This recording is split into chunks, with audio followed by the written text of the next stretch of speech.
Olá, sejam muito bem-vindos a mais um podcast Segredos de Justiça, onde o mundo jurídico vira resenha.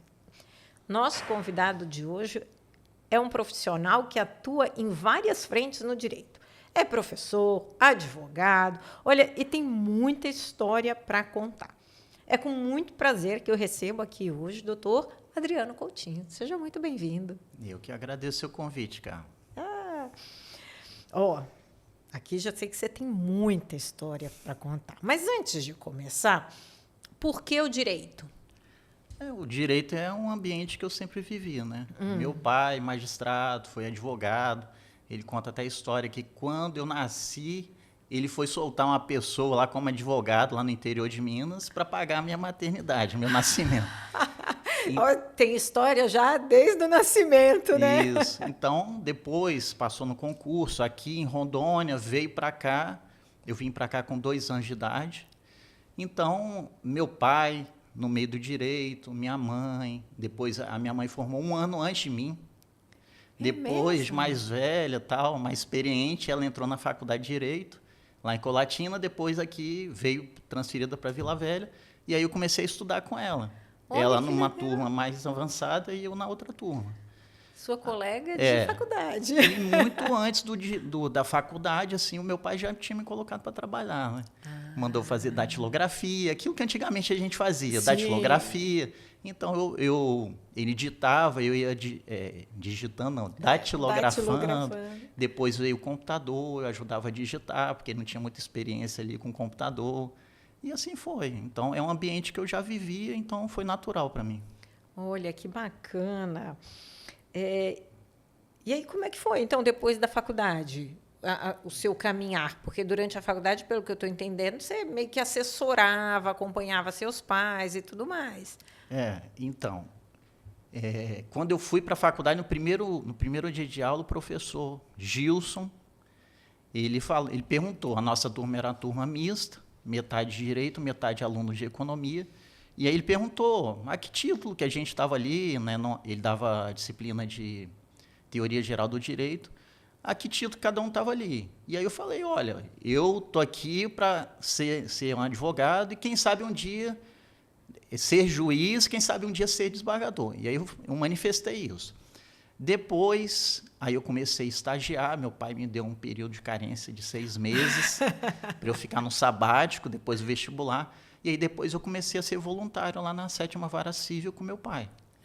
E quando meu pai estava de férias, naquela época a gente tinha um recesso forense, as férias, no período de 30 dias, né? Então, quando ele estava de férias ou de recesso, eu continuava lá, e aí eu conhecia uma vara criminal, uma vara de família. Eu sempre continuava ali no fórum estagiando voluntariamente para aprender outros ramos do direito.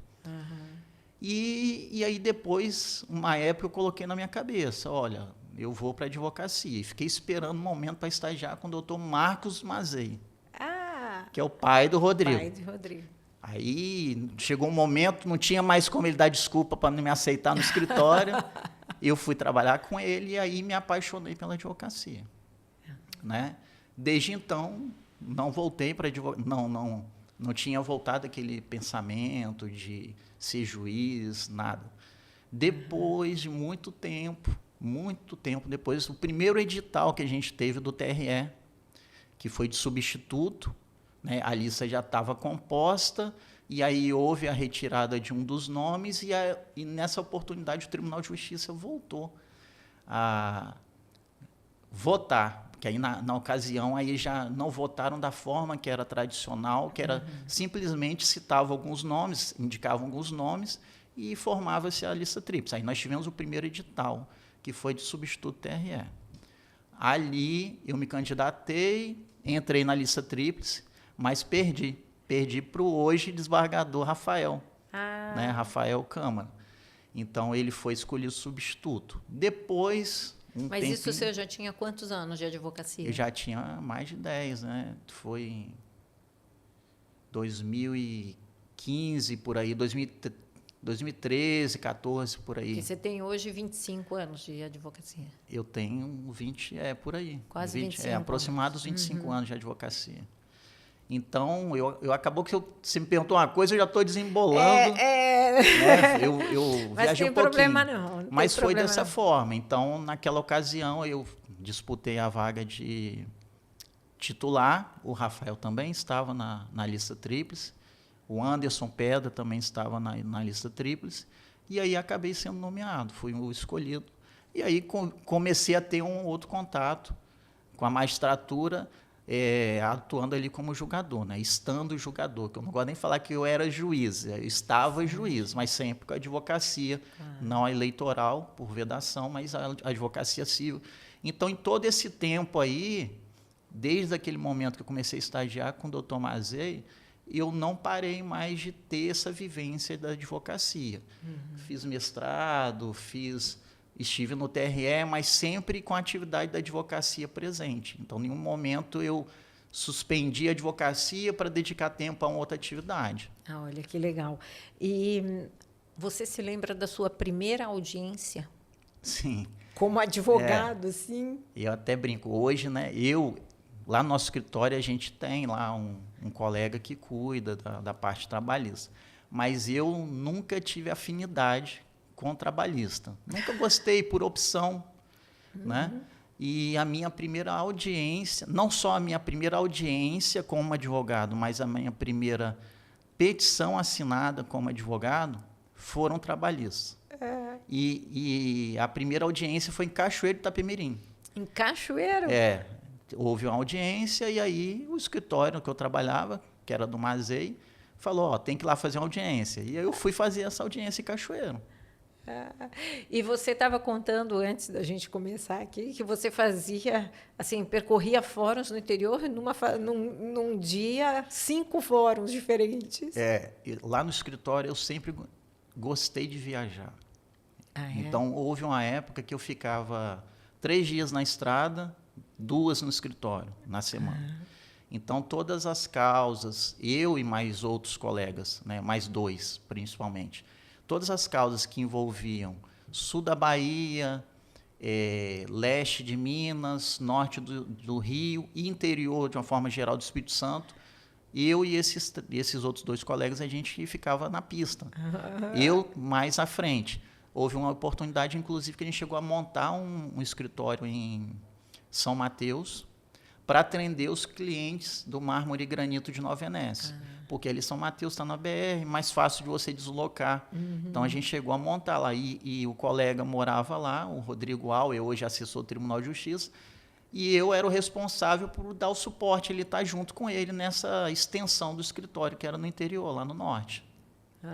E eu sempre gostei muito de interior. O interior tem um tratamento diferenciado, né? Não é? O povo do interior, você é bem tratado nos fóruns. É um tratamento bem diferenciado, assim, bem mais afetuoso, mais humano do que em alguns locais aqui na Grande Vitória. E conta para mim, que histórias que te marcaram nessas suas andanças aí?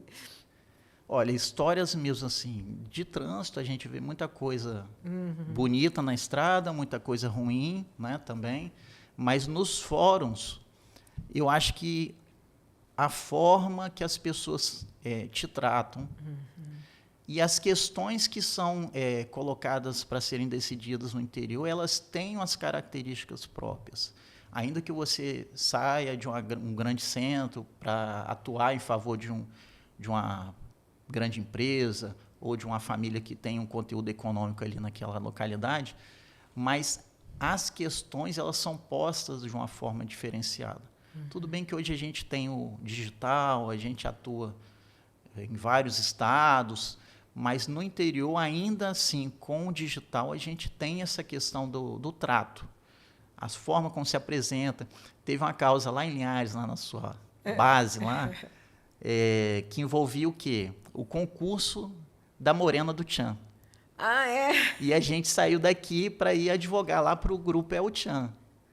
E aí a questão lá que era posta era se a comunicação que foi feita lá para aquela dançarina, no dia que ela foi eliminada lá em Salvador, valia ou se um erro de divulgação no site, que era um meio adicional de informação do resultado do concurso, se valeria aquilo ali. E eu, naquela ocasião, não fui nem de advogado. Eu fui de preposto do El-Chan. Né? E aí, Você, preposto do El-Chan. El-Chan, o colega lá, ele foi advogando e eu era o preposto do El-Chan. E aí houve uma oportunidade que eu fui inquirido como preposto. O colega advogado lá do outro lado, ele perguntou assim, não, mas qual era a forma de divulgação? Né? Aí eu falei, está no regulamento, que era no momento ali, no ato. E ele falou, mas como que você sabe disso? E o magistrado, ele achava assim, que eu não, como preposto, ele já me conhecia como advogado, mas como preposto ali por aquele ato, ele não imaginava que eu soubesse de detalhes. Né? Ele falou assim, mas isso, qual é a relevância dessa pergunta? E aí eu falei, não, excelência, eu posso responder. E aí eu fui lá e respondi, está no regulamento. Mas onde está o regulamento? O colega perguntou, está aí no processo. Aí. E realmente estava. Então, aquela questão que a gente foi defender, você vê o quê? Normalmente o preposto, ele, com algumas exceções, é claro, mas normalmente os prepostos que são contratados para o ato, eles não sabem o que se passa, exatamente os detalhes da causa. Eles atuam de uma forma muito ampla.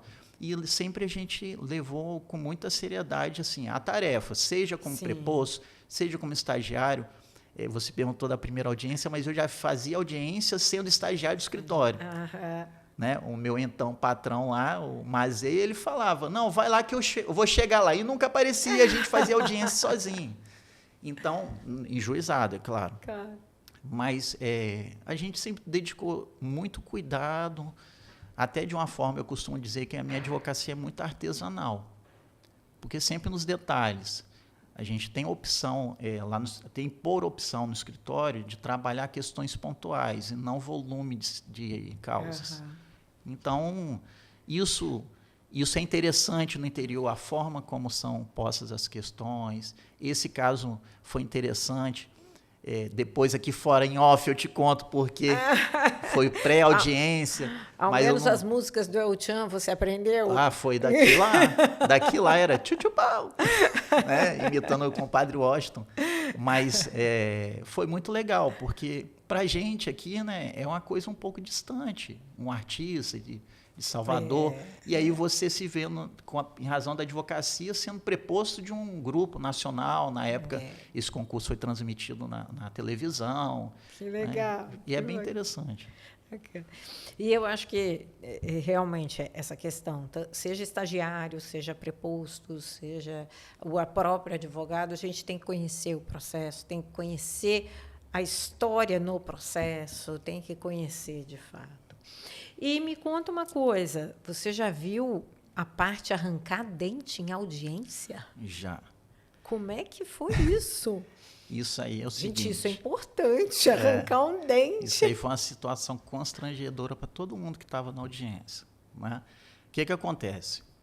O nosso cliente, um caminhão de lixo, imagina o tamanho do caminhão. Um caminhão de lixo se envolveu num acidente com a motociclista, lá em Viana. E aí, era culpa dela, tal. Mas, mesmo assim, o cliente, entendendo a condição da pessoa, ele se dispôs a pagar. Então, naquela ocasião, ele acionou o escritório e a gente sempre fez, a título de recomendação, que se fizesse uma homologação judicial do que foi combinado com a pessoa. Poucos conhecem, ou conheciam na época, mas até hoje, se você falar com um aluno de direito, ou até com muitos colegas advogados e até juízes, eles não lembram que tem o artigo 57 lá da Lei dos Juizados Especiais. E lá fala, hoje até no CPC tem essa questão da homologação de forma expressa, mas na época não tinha. Né?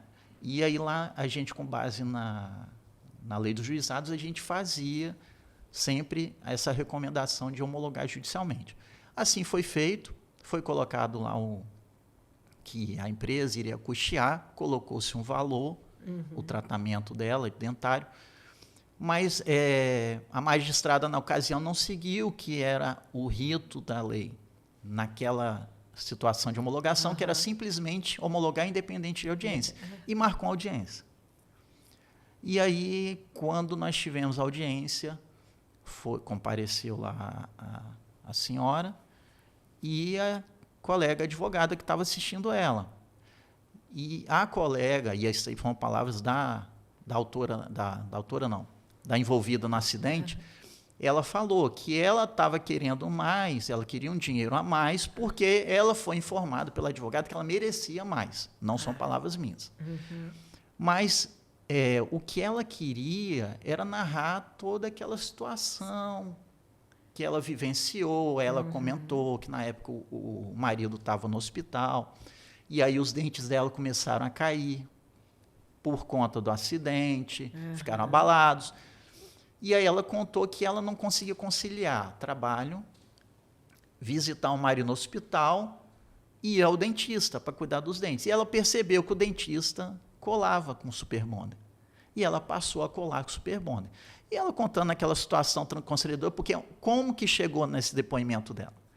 Porque a advogada dela queria que ela fosse ouvida. E eu, claro, eu peguei e falei, olha, não tem como ouvir porque eu não quero ouvi-la. Sim. Mas a juíza ouviu como prova do juízo. Porque a juíza percebeu que, na verdade, ela queria desabafar o que estava acontecendo, o que tinha acontecido na vida dela. E ela começou a narrar isso, e dali um momento ela começou a chorar. Ela falou, então eu comecei a colar, só que o dente cai, vocês querem ver? E aí levou a mão na boca e arrancou o dente. Todo mundo ficou constrangido e eu prontamente falei, não era necessário isso. Eu sabia que reviver aquilo ali era muito pior do que a gente pegar e julgar conforme as provas documentais estavam lá, né? Porque aquele processo de homologação já virou uma demanda mesmo, naquela ocasião.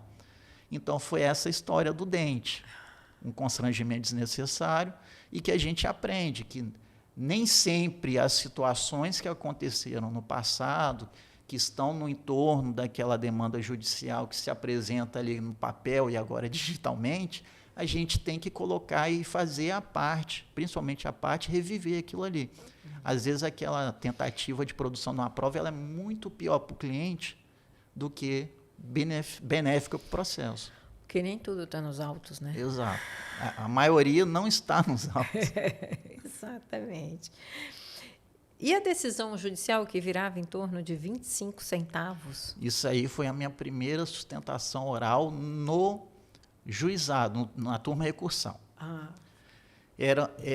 Eu costumo dizer para os alunos o seguinte, as causas que mais me trouxeram prazer de trabalhar não envolvem questões volumosas, financeiramente falando. São questões que envolvem o quê? Discussão jurídica. E essa discussão era o quê?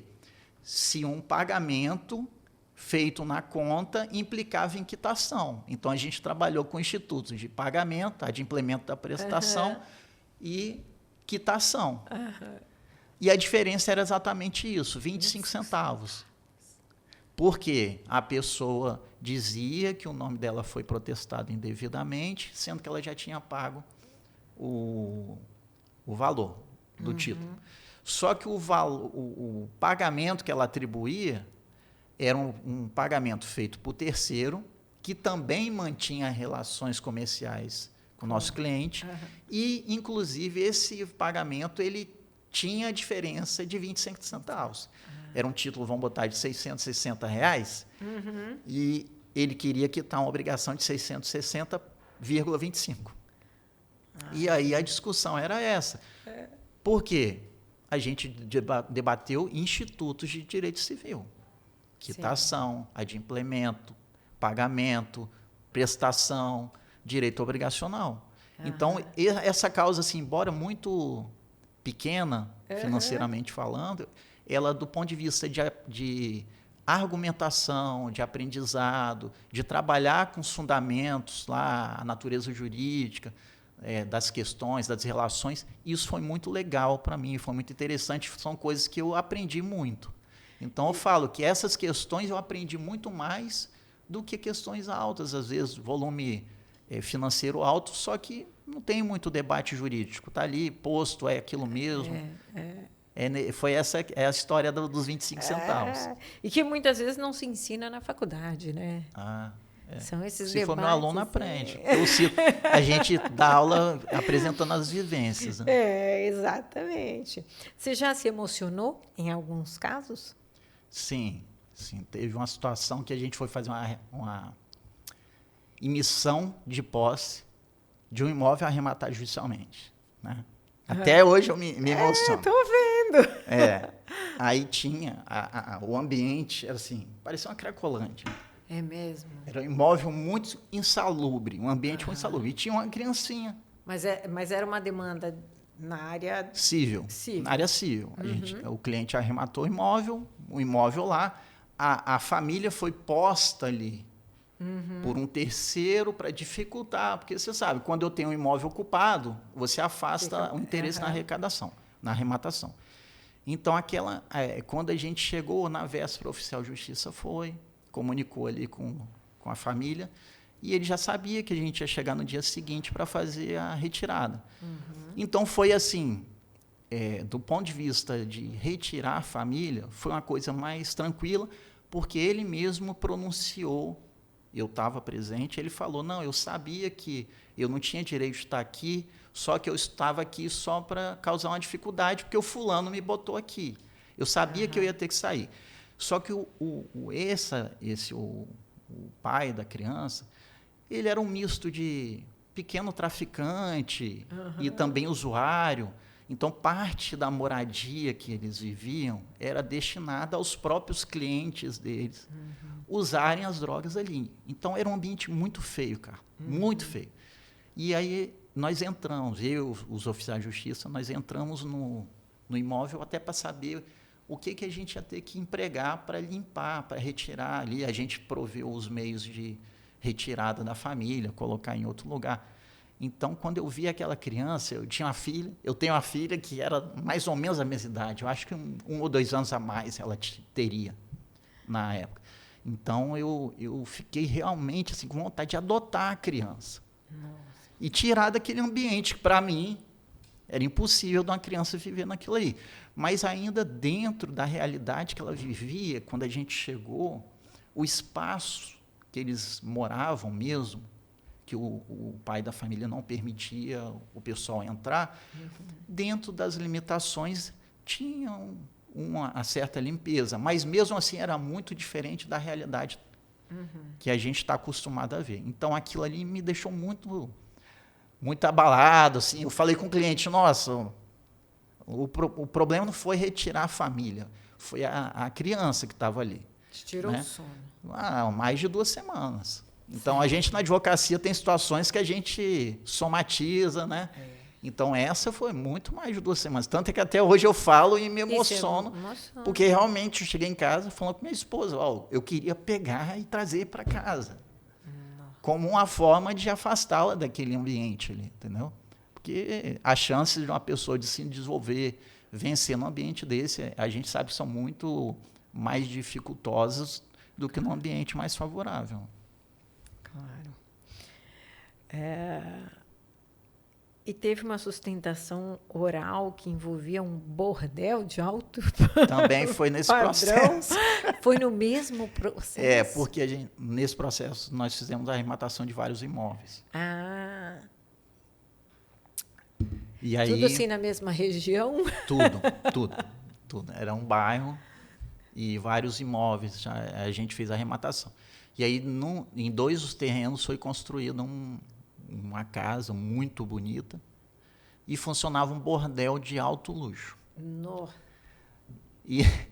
E aí houve um recurso do dono do bordel lá, e questionando a questão da arrematação, ele como terceiro, né?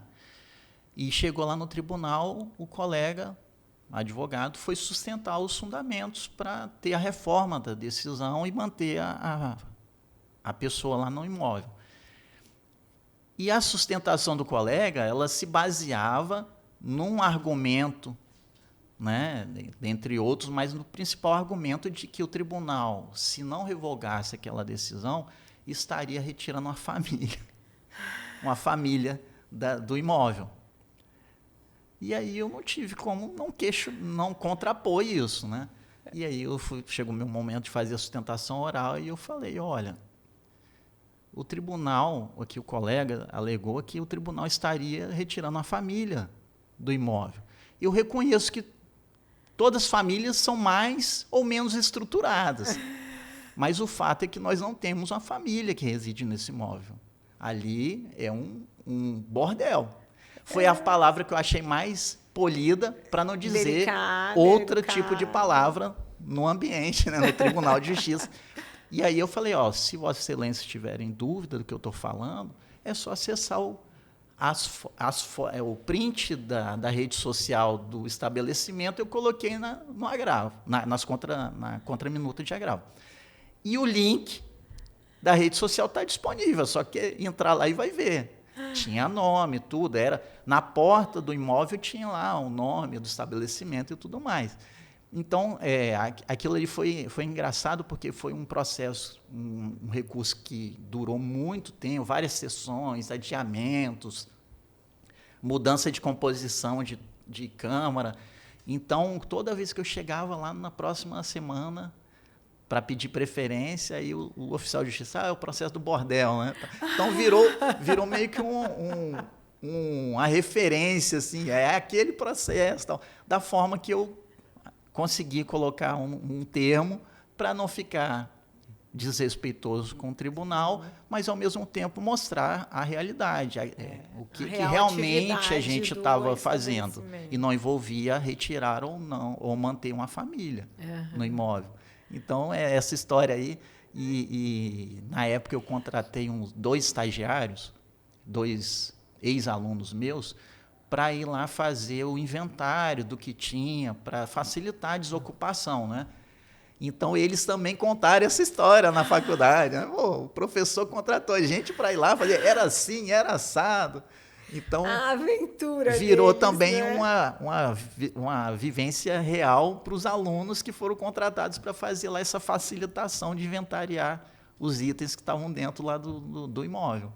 Tá vendo? Esses bastidores, muitas vezes a gente não fica sabendo, né? Isso. É por isso que aqui a gente tem um podcast para isso, né? Para contar os bastidores. E no TRE, como é que foi a sua passagem pela Justiça Eleitoral? Os casos que mais lhe marcaram também então, desses desafios aí. A Justiça Eleitoral eu já admirava. E passando por lá eu vi assim, que é realmente a justiça que dá resultado. É uma justiça célere, muito eficiente, com todas as dificuldades que a gente tem de uma vida digital hoje, ainda assim entrega muito resultado. Aí eu estou falando do uso de redes sociais para campanha, os abusos, né? E tudo mais. Então, mas foi muito gratificante, seja na atividade judicante, quando eu passei lá, seja na atividade como professor, porque eu também estive diretor da Escola Judiciária Eleitoral aqui no TRE do Espírito Santo. Olha que legal. Então, na parte da escola, a gente conseguiu desenvolver um projeto de extensão acadêmica. Na época eu era professor de uma faculdade aqui de Vitória. A gente pegou a ideia da professora Betânia Belisário, que é lá de Linhares, era minha coordenadora, sim. E ela falou, Adriano, você toca esse projeto de extensão? Ok, na época eu não pensava em levar para o TRE. Depois, o resultado que as alunas desenvolveram naquele projeto, a gente fez um convênio com o TRE e com o município de Vitória e executamos, que era um projeto envolvendo a participação política da pessoa com deficiência. Então, isso foi muito gratificante, a gente levou informação para as pessoas com deficiência de todos os espectros, né? Os familiares, inclusive geramos o quê? Estimulamos a realização de candidaturas por familiares que ali acompanhavam seus parentes que estavam ali participando com a gente. Então, a gente levou educação, conscientização, isso foi muito interessante. Na atividade judicante, eu fiquei muito feliz porque eu consegui implementar uma forma de trabalho lá no meu gabinete, que na época éramos eu, a assessora e quando tinha um estagiário. Hoje a realidade é melhor. Lá nos gabinetes a gente tem 3 assessores, né, trabalhando ali, dando suporte, é bem melhor a realidade. Mas naquela ocasião, quando saí do TRE, deixei um resultado muito bom, menos de 10 processos conclusos. E isso, na época de pandemia, mais da metade dos processos ficaram conclusos, eram processos físicos que estavam inacessíveis naquela ocasião, porque o TRE fechou totalmente, né? E caso, assim, concreto, aquele caso lá de envolvendo a doação de água, em São Mateus, agora que eu não estou mais no TRE, eu posso falar, né, a localidade, mas foi um caso muito interessante, porque era um caso difícil. Então, quando a gente estuda lá na faculdade, Dworkin, Robert Alexei, os casos difíceis, o juiz Hércules, toda aquela teoria, ali eu me senti numa situação muito complicada. E inicialmente tinha, inclusive, votado no sentido, e depois, a partir de um voto vista do colega meu lá, então colega de bancada lá, o Rodrigo Judes, que abriu divergência, eu pedi vista para rever melhor a situação. E é interessante porque quando eu fui analisar de novo o processo, eu recordei que eu já tinha votado em um processo de Guarapari, eu acho que foi no meu primeiro biênio lá.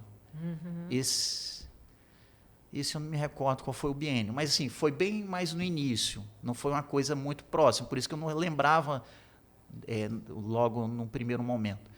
Mas lá em Guarapari eu tinha sido relator de um processo onde nós tínhamos votado reconhecendo que o ato altruísta ele não implicaria em reconhecimento de um abuso de poder econômico.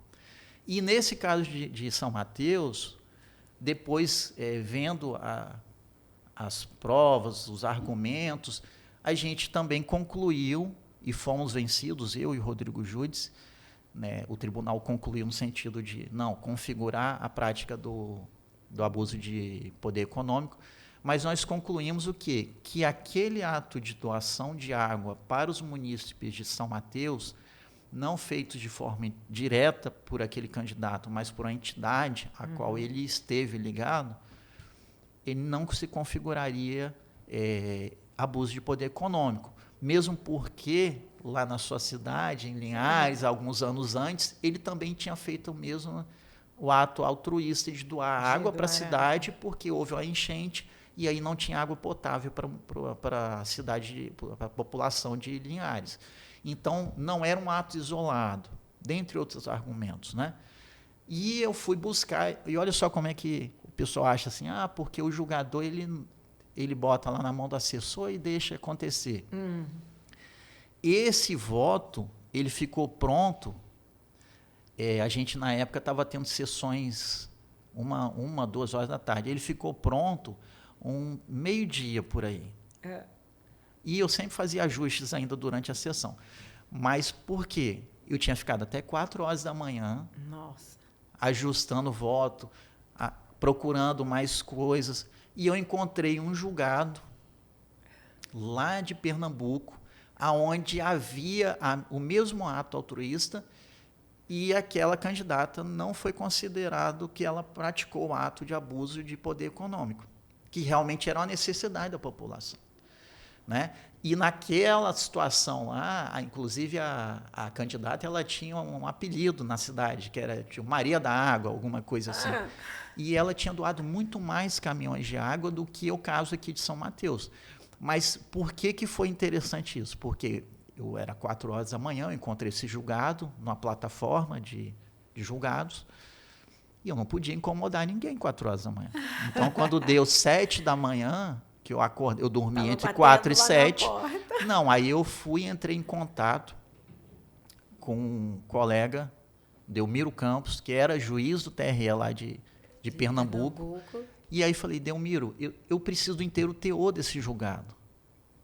E aí ele falou, rapaz, aqui o tribunal só funciona mais tarde, tal, não sei se vou conseguir para você. Depois eu peguei, fui em outra plataforma, paguei o acesso para ter acesso ao inteiro teor. E aí eu paguei do meu bolso, o tribunal na época não tinha esse tipo de acesso àquela plataforma, e eu paguei do meu bolso para dar fundamento. E aí quando eu dei o voto, tal, eu mostrei para o Delmiro, né? Porque ele participou também na construção disso, tentando me ajudar lá a conseguir o TTU. Ele falou, rapaz, o seu voto praticamente é um recurso especial aqui, se ele perder esse argumento aqui. Se o julgamento for desfavorável a ele, praticamente ele tem um recurso especial, porque você mostrou a divergência. E o TSE acabou por reformar o entendimento do nosso tribunal aqui capixaba, basicamente uma reprodução dos votos de divergência. Que legal. Que foram proferidos por 2 advogados, né, da carreira dos juristas, da advocacia.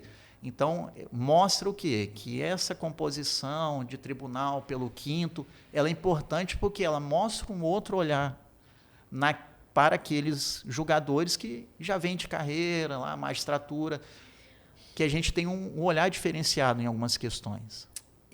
Eu acho que o advogado, ele sempre tem, de uma forma ou de outra, ele sempre tem uma veia investigativa, né? Sim. Ou, pelo menos, para produzir a defesa dos interesses do seu cliente, né? Tem que Eu ser acho mais... que esse olhar, assim, é mais apurado, né? Tem que ter algo a mais. Tem, né? tem. E o magistrado, e você vê, né, Carla, que o magistrado que vem da advocacia, de carreira também, mas que advogou efetivamente, não alguém que fez algum curso, teve alguma atividade lá considerada jurídica e depois fez um concurso para a magistratura. Esse que vem da advocacia, ele tem um olhar diferenciado nas questões, porque ele sabe o que é o peso da caneta, o que vai acontecer na vida do jurisdicionado, além do que está ali só no papel, né? Exatamente, o que a gente falou antes, né? Nem tudo está nos autos, né? Isso. Tem todo o impacto por trás. Ainda no âmbito da justiça eleitoral, você já precisou soltar alguém porque achava que estava correndo risco? Teve. Vou pegar o gancho lá de São Mateus.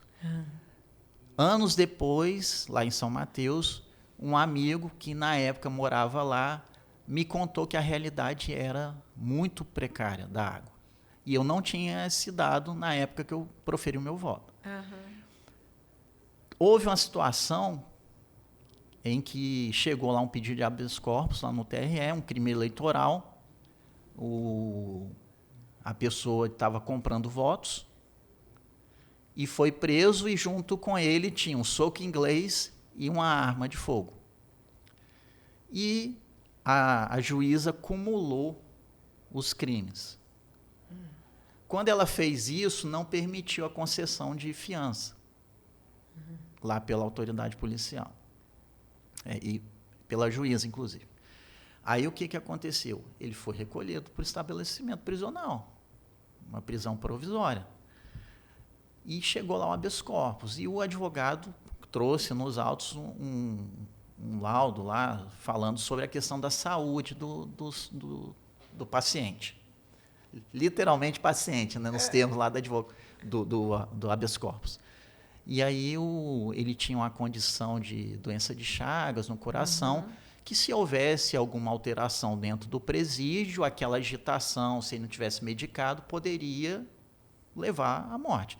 E aí eu peguei, né, penal não é a minha área, eu peguei e fui dedicando tempo ali estudando, a assessora estudando também, a gente cheio de coisas para fazer, de liminar, eu atendi o advogado depois da sessão, e aí eu falei, olha, a minha assessora lá na época, lá, a Val, eu falei, Val, eu estou convencido, a gente vai deferir a liminar, vamos estudar como ter condições de fazer essa liminar, mas eu acho que houve um excesso aqui.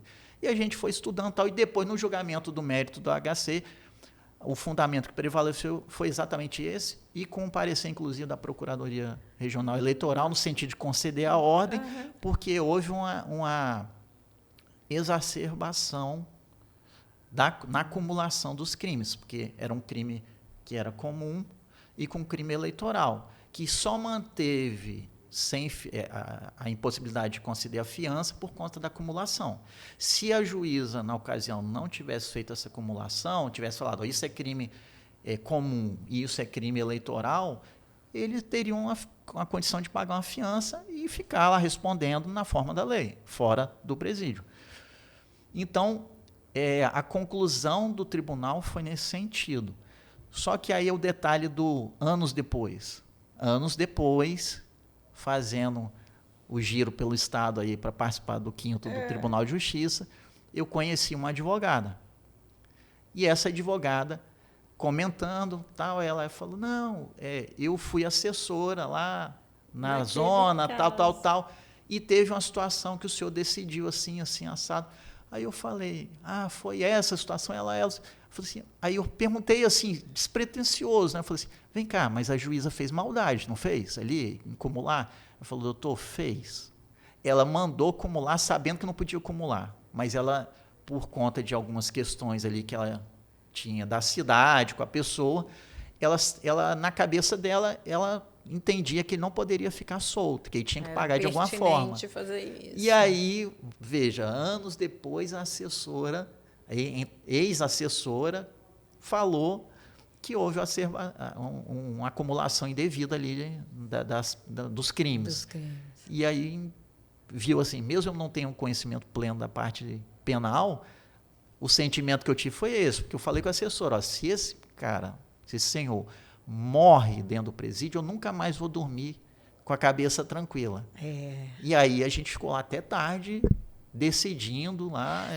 São nessas horas, né, que bate aquele orgulho de ser advogado, não é não? No caso lá era julgador, mas a vivência da advocacia, ela te dá isso, né? Ela te dá essa outra visão e a gente vê que a advocacia ela é muito multifacetária. Você não tem como olhar, isso é um copo, sem saber como que virou um copo. E como julgador também te dá a sensação de que fez algo... Isso dá. Justo, né? Sim. E que a gente acertou. Nem sempre, né, a gente consegue acertar em tudo, mas que nessa oportunidade a gente acertou. Mesmo não sabendo o contorno do que estava por detrás daquilo ali. Porque nem sempre uma decisão é justa. Sempre desagrada alguém, né? Ser jogador não é fácil. Às vezes você desagrada até os dois lados. Às vezes a que desagrada os dois lados é mais justa do que aquela que... Sim. Né? É complexo, né? Agora a gente entra num momento que é um bate-pronto. Eu falo e você me diz o que vem à sua cabeça. Se eu vou ter habilidade. Claro que tem. Justiça é? Realização, eficiência e entrega. Alvará é? Recompensa para o advogado. Um livro não jurídico. Você gosta de ler?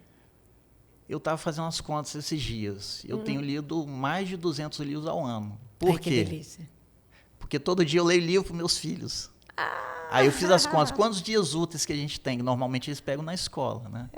Eles têm esse costume lá em casa. Todo dia à noite eu leio um livro para eles. Então, dá 250 livros. Não chega a dar isso, porque tem dia que a gente falha. Mas dá uma média de 200 ao ano. Vão lá na sua... Acabei sendo bate-pronto. Um livro não jurídico. É um livro que não é jurídico, mas tem contornos de ser jurídico. Eu já disse em outro podcast. Chama Os 11, do Felipe Recondo. Legal. É muito importante para você entender que nem tudo que está sendo julgado é só fundamento jurídico. Eu tenho toda uma composição de fatores que vão influenciar no julgamento. Eu acho que é interessante você ler. Depois você lê também do Felipe Recondo, Tanques e Togas. Depois você lê o que eu estou lendo agora, que é do Sobral Pinto. Lembra quem é Sobral Pinto? Da célebre frase, né? A advocacia não é para covardes. Eu estou lendo esse livro. Eu estou no início ainda. Que legal. Um jurista. Ponte de Miranda. Maravilhoso. Estudei tanto Ponte de Miranda. Nossa Senhora. Processo físico ou eletrônico? Físico. Físico. Adoro papel. Audiência presencial ou virtual? Virtual. Detesto audiência presencial. O que mais te irrita num processo? As ferramentas não serem utilizadas. E a gente tem ferramenta digital, eletrônica, mas o operador, eu brinco lá no escritório, é problema de between. Você já ouviu essa expressão? Que é o problema do processo digital? Está entre, está between. The chair and the keyboard. Exatamente. É o operador. Então, a gente tem lá o PJE, não é o melhor dos sistemas, que a gente tem, eu acho que é um dos piores, mas se o operador soubesse utilizar a ferramenta, nós teríamos muito menos dificuldades. Então, eu acho que isso me irrita, isso faz a gente perder tempo, retrabalho, automações que não são implementadas sem pensar, né? Inclusive contra a lei, isso me irrita. Então, você intima diretamente para a parte se manifestar de uma contestação. É a automação que está vigente hoje. Só que a lei fala que nem toda contestação vai comportar réplica. Isso, para mim, não dá. Se não fosse advogado, seria? Eu acho que um técnico de informática. Técnica alguma coisa ligada à informática. Eu adoro tecnologia. Que legal. Quando eu troco os computadores lá do escritório, eu que cuido, eu que faço, eu que perco finais de semana. Que legal. Meses, às vezes, para ajustar as minhas coisas. Que bacana. Muito obrigada pela sua disponibilidade. Muito obrigada por compartilhar tanta experiência aqui com a gente. Eu que espero ter contribuído com algo, né? Porque Claro eu sou muito dessa forma, assim, causos.